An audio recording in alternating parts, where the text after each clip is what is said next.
So welcome everybody. I am Kirsten Weiss and I write cozy mysteries about women solving crimes and transforming their lives along the way. And so welcome to everybody who's here live. I am thrilled we have such a big group here today, and so I know some writers are in the group, so I'm really excited about the Q&A and discussion. And if you are watching the replay, then welcome as well. I'm so happy you got a chance to watch the replay.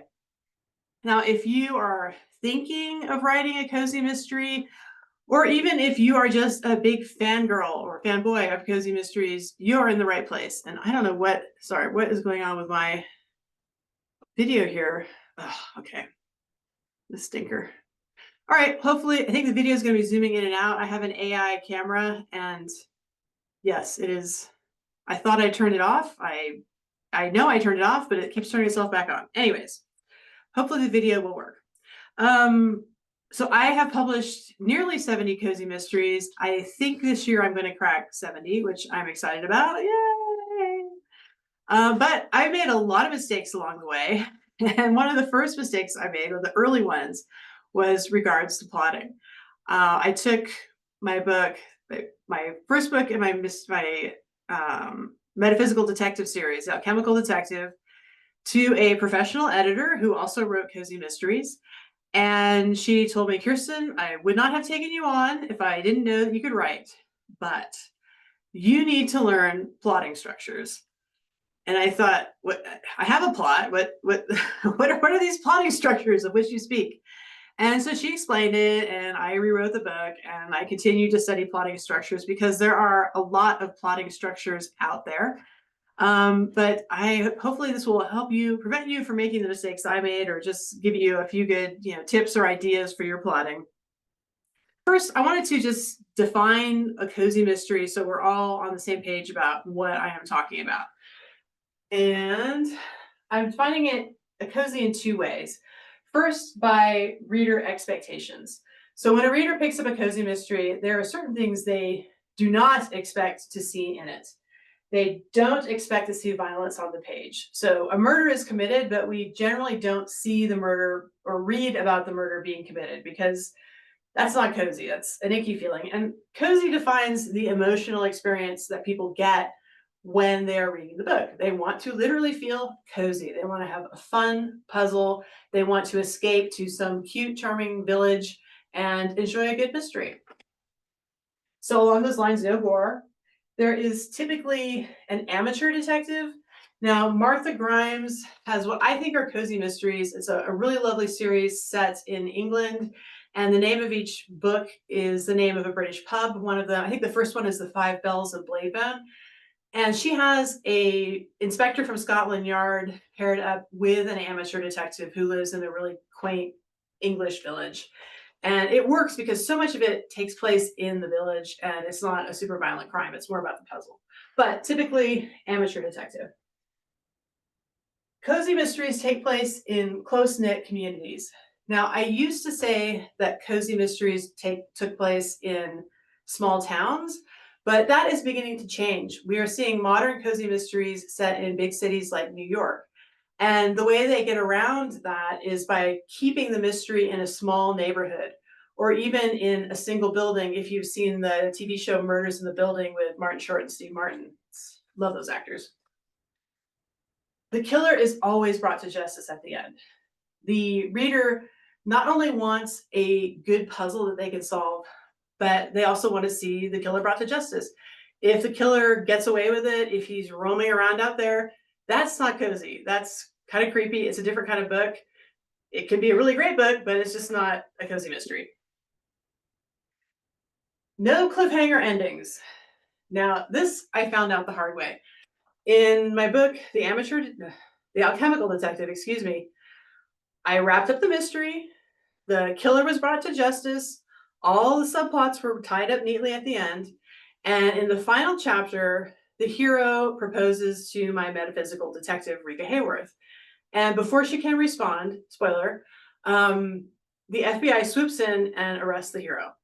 And I thought this will be a great way to tee up the next book, because the next book starts that day with the next mystery of, like, why has he been arrested and what's he accused of, what's going on? People hated it.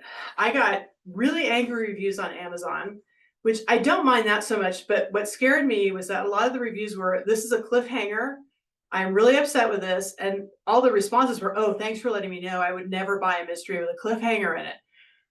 And I was like, it's not, the mystery is solved. This is something else. But they didn't like it. I personally think cozy mystery readers are particularly sensitive to cliffhangers, even if they are cliffhangers in the subplot. So I got around this by editing the book and taking out that part where he proposes and gets arrested and moving that into an epilogue. And then that seemed to satisfy readers. So if you must have some subplot that's hanging out there, I would strongly recommend that you put that in the epilogue. Or you are risk if it's a cozy. If it's not a cozy, I think other readers are more tolerant to that sort of thing. But yeah, again, learn from my mistakes. And then finally, no sex. Stupid AI. No sex. This is starting to change in cozy mysteries as well. There are cozy mysteries which do have sex on the page. It's usually not X-rated sex, it's more R-rated sex. So maybe what I should say is no cringy sex, but it's cozy mystery readers generally don't expect to be reading about bodies doing things like that. So it's kind of a shock for them. At least if they pick up a cozy. Cozy expectations, I recommend against breaking unless you really know what you're doing. Cozy tropes, though, are really easy to play with. Like the pet friend. The reason we see so many cats on the covers of cozy mysteries is that readers love to read about the funny cat, the funny pet friend. And readers, I have to warn you, are strongly divided between cat lovers and dog lovers. I have a friend who's a very successful mystery writer who submitted a book with a dog theme through her agent to an editor, and the editor rejected it and told her it's because I'm a cat person. So I honestly think there are more cat than dog people. Maybe the dog people don't care as much, but choose your pet friend wisely. Romance with a cop. I feel like this trope has been done to death, and I'm trying to get away from it. But the thing is, it really is a great trope because the professional detective has a legal right and duty and authority to investigate the murder, and the amateur detective does not. So there's a lot of great conflict there, which then can spin into romantic conflict. So it's a trope with good reason. Culinary elements and recipes. My book, Steeped in Murder, has those at the back of the book. It's very typical for cozies. And small town shenanigans. Cozies tend to lend themselves to comedy, which I love. I enjoy writing comedy cozies. Just not the murder's not the comedy's in the subplots, which I'll explain more later. Okay. So that's a cozy. So today I've gotten through the intro already. Yay. I'll be talking about the plots in my book, Steeped in Murder. I'm using that sort of as a case study. It's the first book in my Tea and Tarot series. I will try not to give too many spoilers, but there will be some spoilers. I will be talking about subplots in cozy and how they work and why I think they're super, super important. How to actually plot your murder. And I'll be talking a little bit about how plotting differs in the second and third and fourth books in the series. And then we'll end up with tips and takeaways and go on to the Q&A. Okay.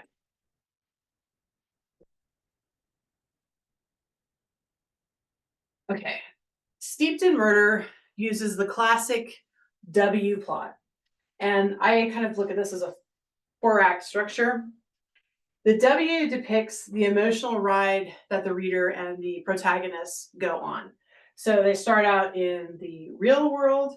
There's some sort of trigger and things get worse, and things get better, and then things get worse, and then things get better, and we resolve it. And it works because we don't like to read about characters who are, we don't like Miss Perfect. We don't like it when everything goes well. We want everything to go well for ourselves, but it's really boring if there are no challenges for the detective.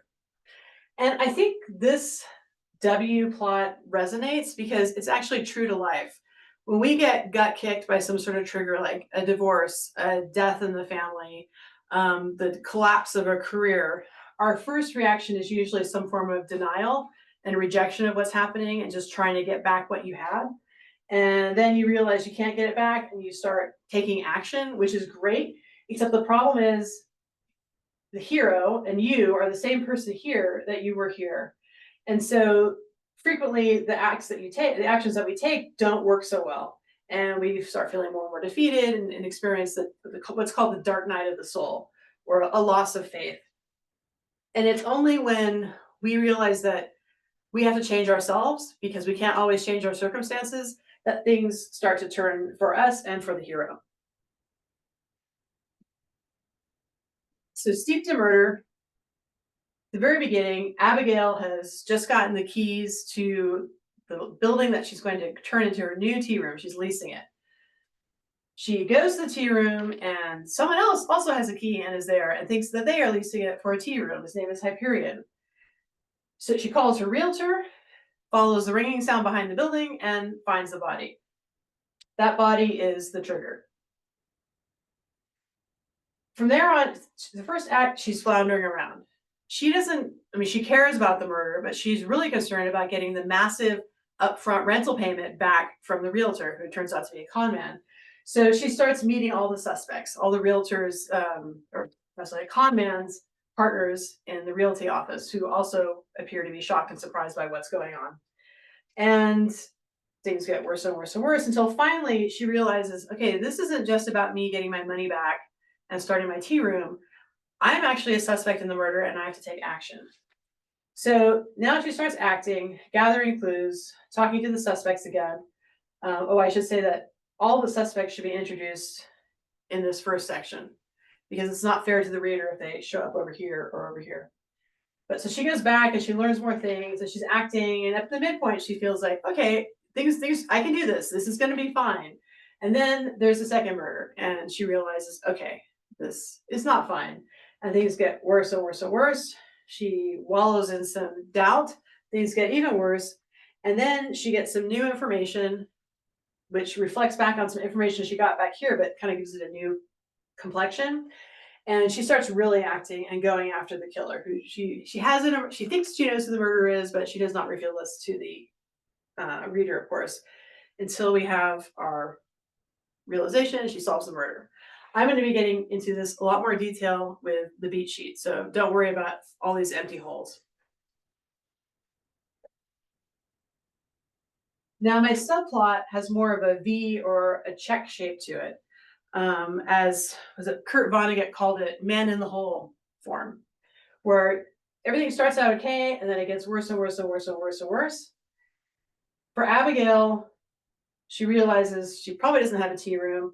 She's now in a conflict with this guy Hyperion. They're fighting to get the tea room they discover who the real owner of the building is and are trying to get it. It's this big battle. And then finally here at the low point, she and Hyperion realize, okay, we can't do this on our own because our money's still missing and we don't have the money to do this. So we're going to have to work together. And then things start to turn. And so she actually ends up at the end in a better space than she was at the beginning.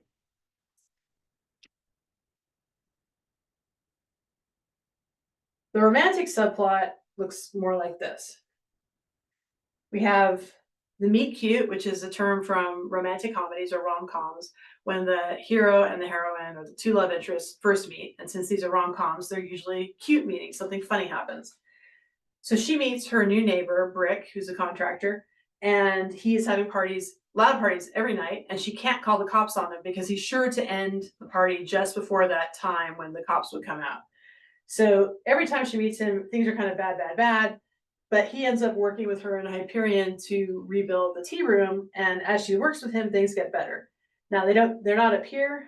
This is a slow burn romance, which is very typical of cozy mysteries. Cozy mysteries are usually pretty light on the romance, so people aren't jumping in bed with each other at the very beginning. And they don't end up together. There's no happily ever after. There's a maybe kind of at this point. Okay. Now, put all that away. That's this background, and we will come back to it, and I will fill in those holes. When I am plotting a cozy murder mystery, I actually start with the subplot. And I don't know any other writers who do that. I haven't talked to every writer about it. So if you're a writer and you do that as well, I'd love to hear from it in the comments. But for me, the subplot is the real story. The subplot is why people reread cozy mysteries. For the heroine, the subplot is her plot. I mean, this is the thing that the murder comes crashing into and disrupts in Steeped in Murder. And the subplot is also a really good place to put humor because let's face it, real murder is not funny. If the detective finds the murderer humorous, I mean there is gallows humor and ghoulish humor, but again, that's not really cozy. Yeah, yes, Alice, it is the AI is zooming in and out, and I apologize for everything, but hopefully you guys can see everything. Okay, so I start with a subplot because it's just a lot more fun. I'm thinking about who is this person, what are my amateur detective's goals, and how will the murder disrupt those goals? Next, I think about the victim, and I actually draw a little chart like this, but on a piece of paper, not on a giant whiteboard. And I'll write the name of the victim and what he does and who he is. I'll list the relationships, like wife, business partner, that sort of thing. And I will list out the motives.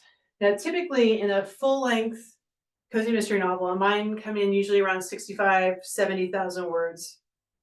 You cannot see the bottom of the pages. Okay.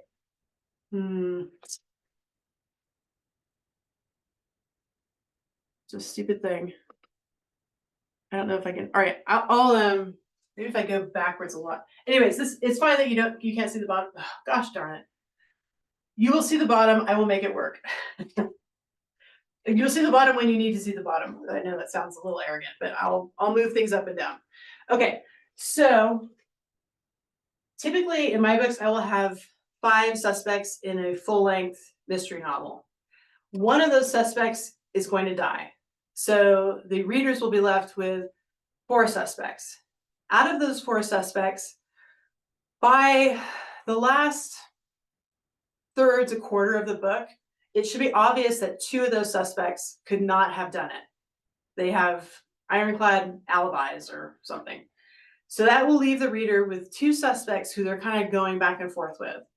Now, all the information should clearly point, well, not clearly point. The information should be there so it's fair that they can actually solve this.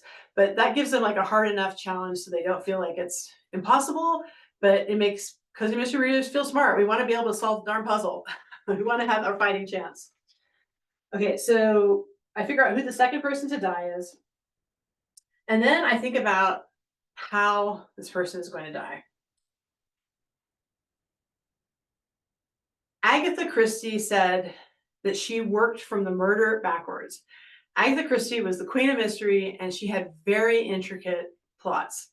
My murder plots are not as intricate as hers, but it really does help me to work from the murder backwards because when I know how the murder was committed, what time it was committed, how the killer got away, how the killer disposed of evidence, if they disposed of evidence, then I can figure out what little clues I can leave behind for my readers and where I can plant them. And I can also work on the red herrings as well.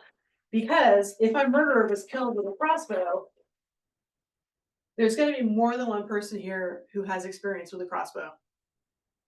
If my murderer was killed with a gun, there's going to be more than one person here who has experience with a gun. And those are clues that the detective is going to have to uncover throughout the course of their investigation as well. So once I have that, I go back to my W. And I fill in everything I figured out so far. Most of it's probably going to be subplot stuff. I usually will know how it's going to end. I'll have some scene in my mind of a dramatic battle in a lighthouse or whatever, and I'll have that written down. I'll have the trigger written down and anything else I can think of. And then I start really digging deep with my beat sheets. So the term beats comes from screenwriting. They would have beat sheets, and each beat is the turning points or moments in the film that push the story forward. Thanks to the book Save the Cat, writers began applying the beat sheets to books. And there's also another book called the sequel, Save the Cat Writes a Novel. I have not read that one, but the original Save the Cat was quite good and helped me develop my own beat sheet. I also use, there's a guy named Blake Snyder. He has a beat sheet online, which is quite good. That's Snyder with a Y, if you want to look that up. You can find, if you go online and type in cozy mystery beat sheet or mystery beat sheet or romance beat sheet, you'll find a bunch of beat sheets. Most of them are not super detailed. What I'm going to send to you in the email after this class is I've got 30 some beats that I use for cozy mysteries. Now, these beats are not ironclad. I have them in a certain order, but I do move them around a little bit, not a whole lot. You can play with these. I mean, I cobbled this together from beat sheets around the internet, from Save the Cat, from Blake Snyder, other stuff I found from suggestions from my agent. And I encourage you to make your own beat sheet, and I'll talk more about that later with the homework. You don't have to do the homework, but it's a good exercise. Okay, so I go through my beat sheet and I start adding things in. So for example, the subplot, that's usually right up front. In Steeped in Murder, again, this was her big dream, was to start her tea room. And then the trigger, the body, just blows that whole thing apart. Then we have my favorite, Save the Cat moment. This is where the amateur detective does something kind, and they call it Save the Cat. Might save the cat from a tree, might help an old lady across the street. In a recent book, oh, thank you. In a recent book, well, my book Matcha Murder, which is the next book in this series, she saves an old lady from getting showered with water by a truck that's going roaring past and hitting a puddle. So it's a little thing, but it shows us that the amateur detective is heroic in some way, even if it's saving an elderly woman from getting splashed. The meet cute.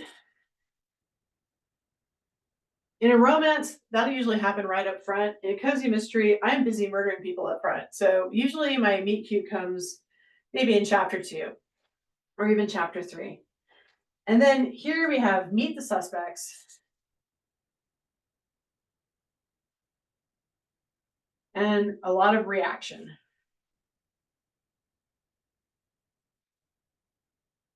At first, especially in the first book in the series, our amateur detective is not thrilled about solving a murder.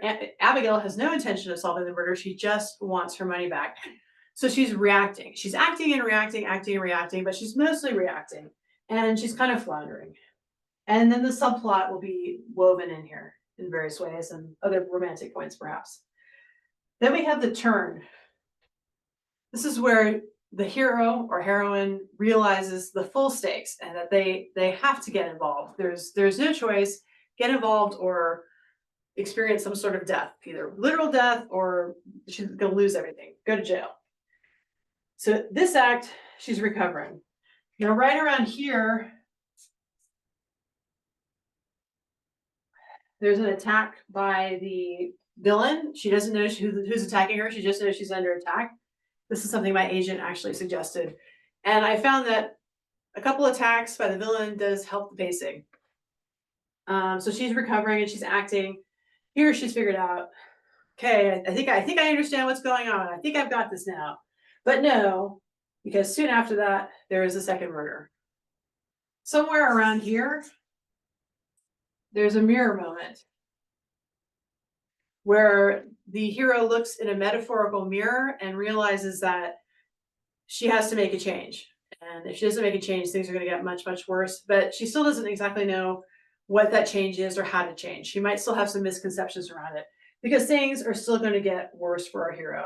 There will be another attack. She'll regroup from that attack. And then right about here, there's the famous review the results of the investigation. This gives the reader a chance to catch up. Let's just review who all the suspects are, who could have done it, who's been knocked out of the running, that sort of thing. And I try to make this fun. I try to use like fun visual aids. So in my Tea and Tarot series, for example, when they review the suspects, Hyperion is always getting out his tarot cards and saying, okay, this guy is the King of Cups reversed because I don't trust him. He's a real smooth talker and blah, blah, blah. So I try to make it visual because if two people are just reviewing suspects, it's just a boring conversation. I like something going on. I'm not saying you have to do it. I'm just saying I think it's more fun that way. Then the dark night of the soul, lots of doubt. Abigail's like, I can't do this. Things are getting worse, worse, worse. Things continue to get worse with the all is lost moment about here. And then right around here, there's the ally attacks, where Abigail talks to an ally, or your hero talks to an ally, and the ally forces them to look in that mirror again and really look into it and realize, okay, this is where I am screwing up. This is what I really need to change. This is how I have to change. The situation won't change until I change. Then they receive some new information, which propels the investigation forward. We have a very quick review here, which we're getting near the end now, and the reader needs another chance to just quickly review who the suspects are, who couldn't have done it, who, you don't want to make it too clear. You still want to make them think, so you don't lay it all out, but you lay most of it out so the reader gets to at least think about it.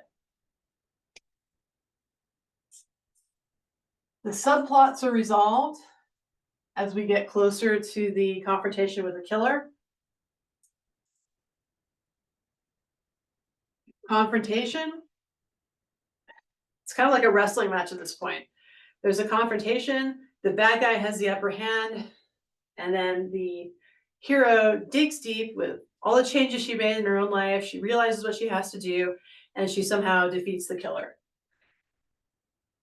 And usually during this, there's a discussion of, why did you do this? And the killer's kind of explaining some of their motives. And the motive could be a surprise. The motive could be something that was hinted at earlier, but that makes total sense when the killer says it, but something that the heroine didn't realize, or she thought it was something else. That can be fun. And then our final chapter is like, all is well. We're back to normal world, or better than normal world. Abigail's opening up her new tea and tarot room. Any last questions are resolved because now the killer is in the hands of the police and he confessed or whatever. And all is well, or like I said, better than well. Now this, like I said, my beat sheet, which I will send you, has 30 some beats on it. So I did not go over all of them because it just would have gotten ridiculous in this video. But hopefully I've given you enough so that when you get this beat sheet, you can actually understand what the heck's going on with it. Now, this is book 1 in the series, and the subplot basically drove the action in this first act. But it isn't totally realistic for the subplot to always be driving the action. It isn't, if you're writing a series, it doesn't really make sense for a murder to continuously be crashing into your amateur detective's life and turning everything upside down. Granted, it doesn't make sense that somebody in a small town is going after, finding all these murders, but putting that aside, you want to mix it up. So typically in the first book, the amateur detective is accused of murder. And that is the reason the amateur detective tries to solve it. Because let's face it, if one of my neighbors was murdered, I probably wouldn't put on my amateur detective hat and try and solve the murder because we have pretty good cops. You kind of have to be a narcissist or a little bit delusional to decide you're going to solve a crime, unless the cops are pointing at you and they think you did it. That's a very good reason to get involved, assuming you maybe don't have money to hire a private eye. Typically in the second book, someone the amateur detective cares about deeply is accused of murder. And again, that's another good reason for them to jump in. They've already solved one murder. They're still not like sure of themselves, like, oh yeah, I'm just going to solve this crime. They have doubts, but it's somebody they care about and they have to help. Then we bring the third book. That could be the fourth and fifth and sixth. The amateur detective might discover a body. And at this point, they've solved 2 crimes. They've discovered a body and they're thinking, okay, I can do this. And I really hate murder, which I know that sounds kind of silly, but we want to know that our amateur detective takes the murder seriously. And so she gets involved. It could be that someone she knows slightly is murdered. If it's someone she's close to, again, that's not cozy. That's a lot more drama than cozy mystery readers want to hear. Honestly, cozy mystery readers really want dislikable or unlikable people to be murdered. We don't like to think that good people are going to die unfairly and suddenly. It does happen, but we don't want to think about it. It's not cozy. So I don't make all my victims unlikable, but I try not to get the reader too close to them. So, for example, in the first book of my Pie Town series, The Quiche and the Dead, this nice old man walks into a pie shop. He, jokes around with the people behind the counter, and then he drops dead. And he drops dead at the end of the chapter. But unfortunately, I made him too charming, and a lot of people were really upset that I killed this nice old man. And it's like, well, you just met him, but they were upset. So again, it's just, if you want to write cozy, these are the things you might want to consider. I'm not telling you how to do it. I'm just saying this is what cozy readers tend to expect and things they tend to like and dislike. Okay, so in your succeeding books, after book 1 or 2 or 3, and even in book 1, you don't have to, but the subplot probably isn't going to be driving this first act quite the way it did in Steeped in Murder. But the subplots do need to connect. I think subplots honestly are what make cozy. I apologize, I know I'm repeating myself, but I care deeply about the subplot, especially because I feel like there's been this trend in recent books where subplots are kind of going away, and people are saying, oh no, what are these subplots? Get them out of here. I just want the story. Just give me the story. They don't have patience for it. I have not seen that happen so much in cozy mystery, except I have seen shorter cozy mysteries, like 40,000 words and less, which don't have as much subplot. And that's normal because when you have a shorter story, you can't work as much subplot into it, but you can work running jokes in. So I still think there's a way to do it, and I have done it. Anyways, subplots do need to be connected because, well, a couple of reasons. One is that we as humans love seeing connection. There is just something magical about it. The universe is all coming together and we can see it. And when we see it, it's like, oh, I get it now. It just like everything lays out before you. And maybe it's part of cozy mystery readers loving a puzzle and seeing everything unpuzzled. I don't know, but we just love seeing those connections. So the subplot could provide a crucial clue to the murder, to the main plot at a crucial moment, like right down here. The subplot could also just be interacting with the main plot. So for example, my book, Matcha Murder, which is coming out at the end of February this year, the subplot is this massive storm pounding the California coast. And there are mudslides and there's flooding. And every time Abigail tries to get out, to interview a suspect, there's some problem that she has to deal with. So it continues touching on it. And then, of course, when we get to the grand finale, when she's confronting the killer, the storm is just, I don't want to give it away, but the storm plays a very big role in it. At the same time, I have 2 running jokes in Matcha Murder because I felt it was a little bit dark and so I wanted to lighten it up. So I had these 2 jokes running through it, and both of them connect at the very end too, and they also connect with the denouement, with the final scene, and kind of help Abigail get out of her problems. So there are ways to connect them. They don't all have to connect the same way, but please do connect them. It just makes for a more satisfying story. Okay. So your homework, should you choose to accept it, is to pick up a cozy mystery that you love, a cozy mystery that you've read more than once, one that's made you, whatever you love about it, if it's made you laugh, if it's just the best witch mystery ever, whatever, and deconstruct it. So you're going to get this beat sheet and have all the beats, and then I have a column for plot, the main plot, which is A plot, the main subplot, the B plot, and the romantic subplot. And just go through it and see where, in what scenes or what chapters these things occur and how it lays out for that book. It probably will not be, in fact, I'm 100% sure it will not line up exactly as my beat sheet does, because as writers, we all kind of come up with our own beat sheets that we use. This is how I will get this. this is how I developed my beat sheet, in addition to caging from the Blake Snyder beat sheet and Save the Cat beat sheet stuff and other things I found online. And just, I found deconstructing a book that I loved, I learned so much from it. And it takes some time, but if it's a book you love, it's kind of a pleasure. That could be fun. And then again, figure out your own beat sheet. Take what I have, move things around, delete, add, whatever. But come up with something that really fits you and the kind of book that you want to write and that you love to read. Okay, what did I miss? Okay, key takeaways. So, in summary, here are my key takeaways. The subplots must connect to the plot. Come on, AI, follow me, follow me. It's not following me. Sorry. Subplots must connect to the plot. Do learn about beat sheets. Even if you decide you're not going to use them, there are beats which really help. So for example, I don't know if you saw the all-female Ghostbusters a couple of years ago. I thought the first act was great. I thought the second act was okay. And then things kind of fell apart.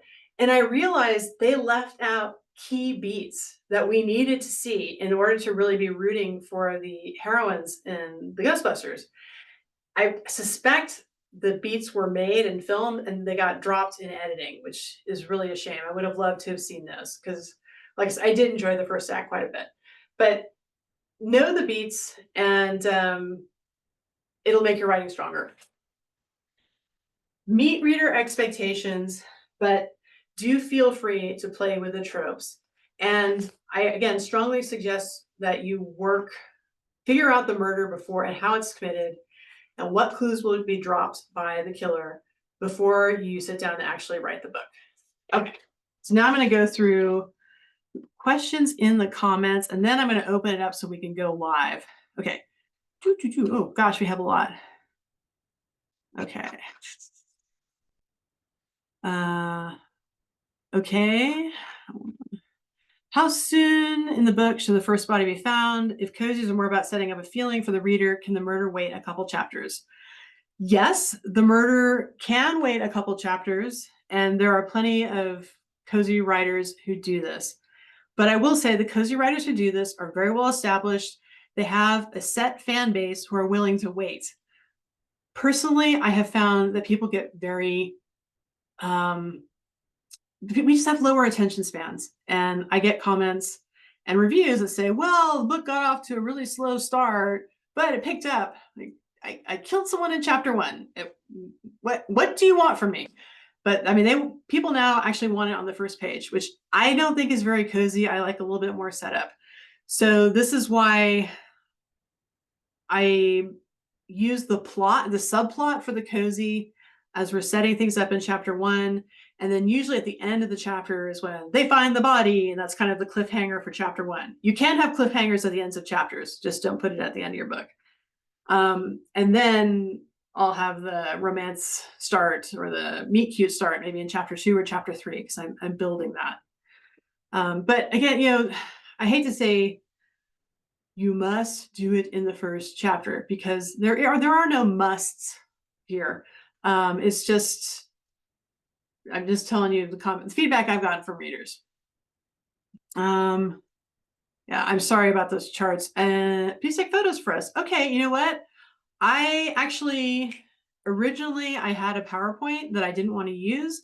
I will send everybody the PowerPoint with all the points on it, along with the email. So you will get the full charts and it'll look a lot nicer.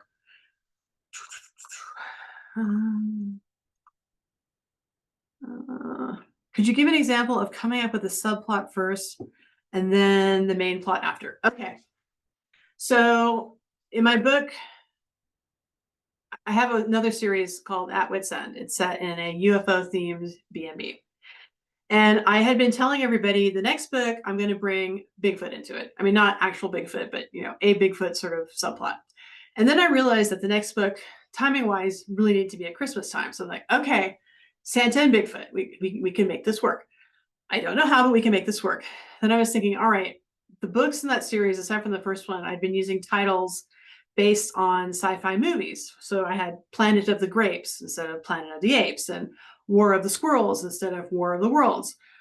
And so I looked through lists of sci-fi movie titles that related to Christmas, and there was only one, and it really was awful, and I couldn't think of what to do with it. So I thought, okay, all right, I'll have to use another movie.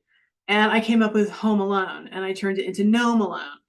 So now I have Bigfoot, garden gnomes, and Christmas that I have to put together.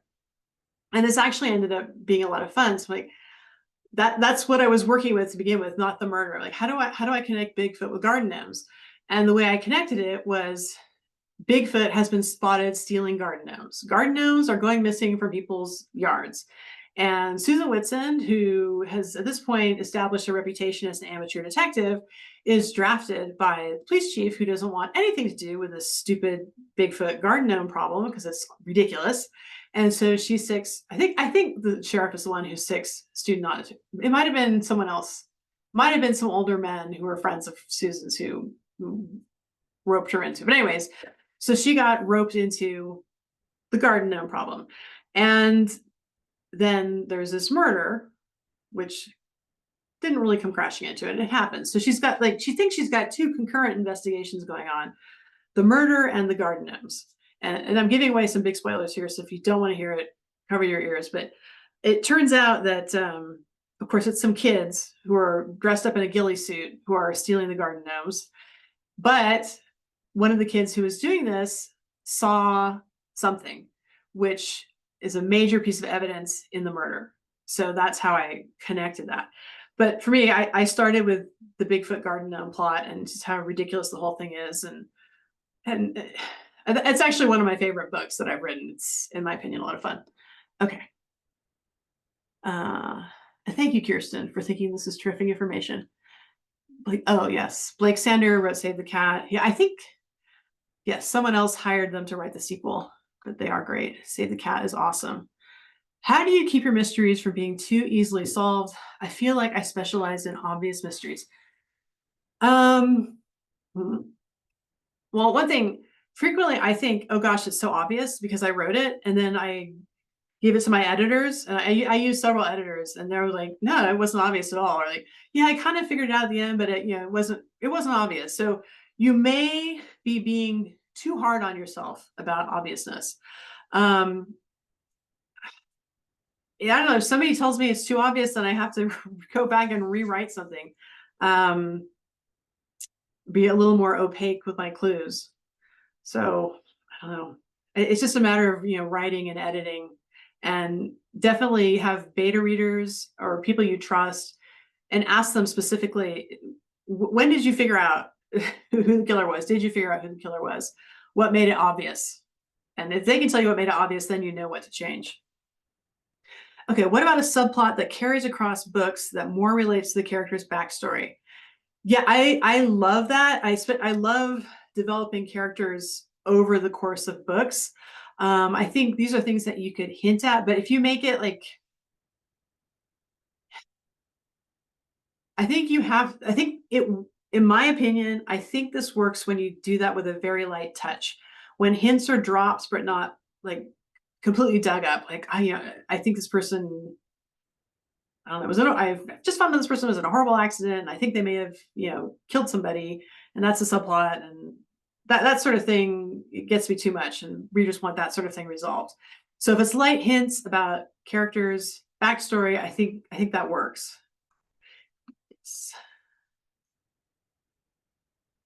Can the subplot cross books and then drive the main plot of a future book? If so, are there any pitfalls to watch out for? I think it depends on the subplot. If the subplot is another mystery, it will drive people crazy, in my opinion.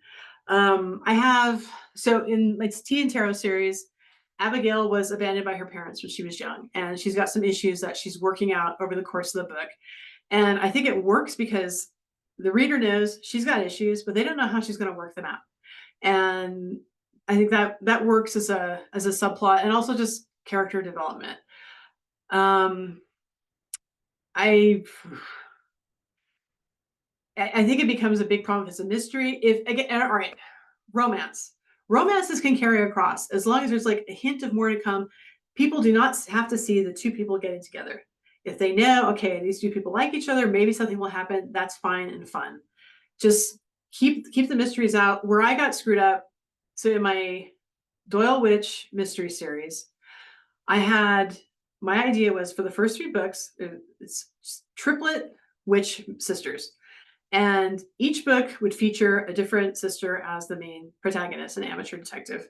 And in each book, the sister would have a romance. I thought, okay, I want to go a little heavier on the romance of these. So at the end of the first book, Bound, Corinne is together with her boyfriend, and things are looking really, really good. And the murder has been solved, and the murderer has been brought to justice. But there's an overarching magical subplot which is not resolved. And I thought, it's fine. It's a magical, it's fine. It was not fine. Again, people really complained that this was unfair and it's a cliffhanger and don't buy cliffhangers. And thank you, I don't want to buy a cliffhanger. So what I ended up doing is I said that this is the first book in a trilogy. So people would expect that the subplot, that particular subplot, was not resolved. And I actually, in the description, I wrote, this is a trilogy. The murder is solved at the end of the book. The romance is, completed at the end of the book. And then there's this overarching magical subplot, which goes over the 3 books. And I started getting better reviews, and all the complaints kind of dropped down the Amazon page. But it was tricky. I'm not sure what the answer is. Again, epilogues are useful for that. Keeping the subplot, if it's like a personal thing, really subtle, so they aren't necessarily expecting that it'll be resolved. But it's a fine line with cozy mystery writers. Do you fill in these beat sheets as you work? Do you pre-plan with them in that way? I use Scrivener, and I created a Scrivener template where I put the beats in the template, and then I will go pre-plan them. Honestly, more than half the time when I'm plotting, I'll plot really well for the first half of the book, and then less well for the second half of the book. And then I'll just be like, okay, I'll just start writing, and as I'm writing, ideas will come to me, and they usually do. But I started a book in 2023, Whispers of the Witch. Last February, over a year ago, I put that book down and I set it aside for reasons. And I just came back to it this week. And I was so delighted to see that not only had I written a lot more than I thought, I'd written the first 2/3, but I had plotted almost the entire book. So I knew, coming back to it, I knew what was there. So I'm just so glad that I pushed myself to plot the whole thing out now. But for me, I say I'm somewhere between a plotter and a pantser, in that I don't always plot the whole thing out. I like to leave some room for inspiration and creativity, because sometimes like there have been plots with Steeped in Murder. I had this Abigail sort of character arc completely changed because everybody hated it. I thought her arc was going to be kind of learning to stand up for herself, and everyone hated her who read it, my editors. And so okay, let's make her a little bolder and stronger and give her a slightly different character arc. And these are things that my rational planning brain, it looked great on paper, but when I wrote it, it didn't look so great, so I had to change it. So use it as you wish. If you use the same beat sheet all the time, do your books have the danger of getting formulaic? I don't think so, because I think because I'm so subplot heavy, there's so much going on that they don't. I mean, I think most people will realize, okay, she thinks this guy is the killer, so he's going to be the next to die. Everything's pointing to this guy, she's going to be the next to die. That might be a little obvious to some readers. But, I mean, the stories are still wildly different. And I do have different beat sheets for my, I'm writing a mystery school series, which is a little more romance heavy and a little more suspense heavy. So I have a different beat sheet for that. But I don't think my books come off as formulaic, but I don't know. I don't think my readers do. I could be wrong. I hope not. But I also say that these beats, yeah. So Kirsten responded, For me, beats can be basic units of action, not necessarily the same type or style all the time. Yes, I would agree with that, and that's what keeps it from getting formulaic. Okay, so Kay Robinson struggled to see the romance and subplot lines lost in the AI camera. So again, I will send everybody the PDF, and I apologize for that. I turned off the AI and I tested it on Zoom, and it was not on, and then it came back. So I don't know. It was Mercury retrograde. Do subplots fall in the category of continuing romance or business building or friendship building between books? Yeah, I would definitely say that. Romantic subplots, those continue along very nicely because, again, readers expect a slow burn in cozy, or they're quite happy with a slow burn. Business building, that was definitely a continuing subplot. And it's just realistic. I mean, businesses change, people change. Friendship building, also excellent subplot to continue between books. Thank you.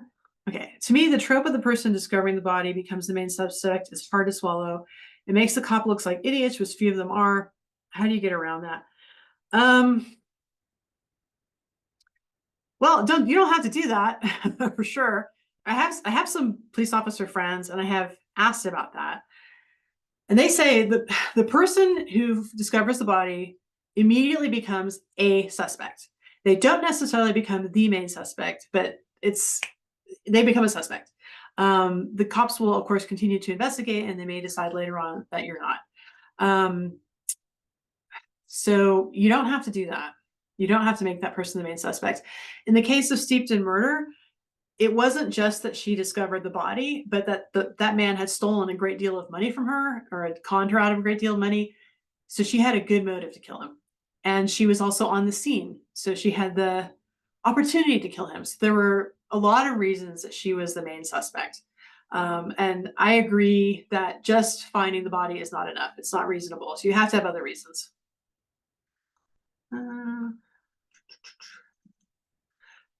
What should dyed-in-the-wool pantsers do? Okay, I would say if you are a dyed-in-the-wool pantser, I am so impressed that you can write a mystery novel. I cannot do it without any plotting. I need some plotting. But I would still say I think it's valuable to know the beats. So I have a friend who is a pantser, and she writes mysteries, and it baffles me. But when I talk to her about it, the beats in the beat sheet are just so in her brain that she knows, oh, this is the point where we need to have a meet cute. Yep, this is the point where we need to have an attack by the villain. So it's just embedded in her psyche, and that's how she does that. Okay, so I'm going to open this up now and see, how do I unmute everybody? Anybody has other questions? I do. Yeah, it was the last question I wrote in. I'm just curious about how much time, like, do you come up with characters and personalities before you come up, is that what instigates your desire to then create a book that creates a plot? Like, how much time up front, as when you're starting out, are you? Sure. First of all, characters really developed before you start? Some of my characters are really developed. So, and I'm not saying mine is the best model. Everybody's got their own way of doing it that works with their brain. So usually I will spend a lot of time figuring out the amateur detective and her romantic foil and any other like main characters are going to be really there. And I'm going to do another one of these master classes on character development. I'm not sure if that's going to be the next one, or since February is Valentine's Day, maybe we should talk about romance and cozy. I'm not sure, but I look at what is their childhood wound? What is their misbelief? I have this whole sheet which I kind of plug into my beat sheet when I fill the whole thing out to figure out how she's going to react. Because if you want her to react in a natural, normal way, you want her to be a character that people are having fun being around, that they want to hang around with. If you have a dark character, again, it's not cozy. You can do it. It's just not cozy. So I do a lot of work on the main characters, and then with the suspects, I'll do slightly less. Like, again, I'll think about what their behavior is. I really liked Damon Suede, has a book called Activate and another book called Verbalize. He started out as a screenwriter, and the idea is people are their actions. People are what they do, not what they say, especially on screen. People are what they do. We don't hear their internal monologues. So what he will do is he will pick one really excellent verb to describe that person. And everything they do has to relate to that verb. So if the verb is protect, all of their motivations come from protection. Everything they do is about protection. So I'll usually use that for the other characters. I'll do that for the main character as well, because I think it's a really useful exercise. And I recommend both his books, Activate and Verbalize. One of them is basically a verb thesaurus, so you can get really good verbs, because he also suggests you want very, very specific verbs, not like help, he helps. No, there's a better word than help, something that's more detailed. Yeah. So yeah, sign up for my character seminar. Just keep watching, watch this space or watch my spaces, and you will see character development. But I do think if I can get it together, maybe my sister Alice, the romance writer, will help me. We can talk about romance and cozy a bit. So did I answer your question? Yes, thank you. Thanks. Oh, that's cool about the verb like that. So a question about how many books in a series? I mean, when do you know that you've just totally wiped it out? Like there's nothing more from these characters. I look at book sales, and also there's also kind of a burnout phase for me, because I mean I there's a balance between art and commerce, which I am trying to walk. I never considered myself an artist. I write pulp fiction, but I realize I kind of approach things like an artist in a lot of ways. God help me, I care. I'm not saying I'm the best at it, but I am trying my darndest. And so sometimes, like with the Witches of Doyle, I just feel like the story is done. With Wit's End, I just feel like the story is done. And also the Witches of Doyle, what happens is let's say you have a great book. The first book sells great. The second book won't sell as well. And then the third book, there's this diminishing returns typically. Unless you're somebody like Janet Evanovich and you've hit lightning in a bottle, and then she's going to write 35 books. She's just going to write that series into the ground, and God bless her for it, because everybody loves it. I don't have a good like numbers answer for you, because honestly, I use my instincts a lot more than number crunching. It's just not my strength and not my interest. Okay. What else? Have read that there's like more of a crossover, like a melding of cozy romance and cozy mystery, but you're not talking in those terms. Like I understand introducing sort of a love interest, but do you see that crossover happening? It's just something I came across somewhere a few months back, and I'm wondering if you see that. No, I think that's very true. There is a pretty good crossover between romance and cozy. I think now there's a lot of different kinds of romance. There's XXX romance, and there's erotica, and then there's more like what they call contemporary romance, which is usually fairly spicier than most cozy mystery novels. But there is crossover. It's not going to be one-to-one. I'm not sure what the percentage is, but yeah, I've seen it, and I've heard enough about it, and I've talked to enough people who've agreed. Yes, there is crossover. Thanks. Really quick, do you have to have a pet friend? No, you do not have to have a pet friend. It's a trope.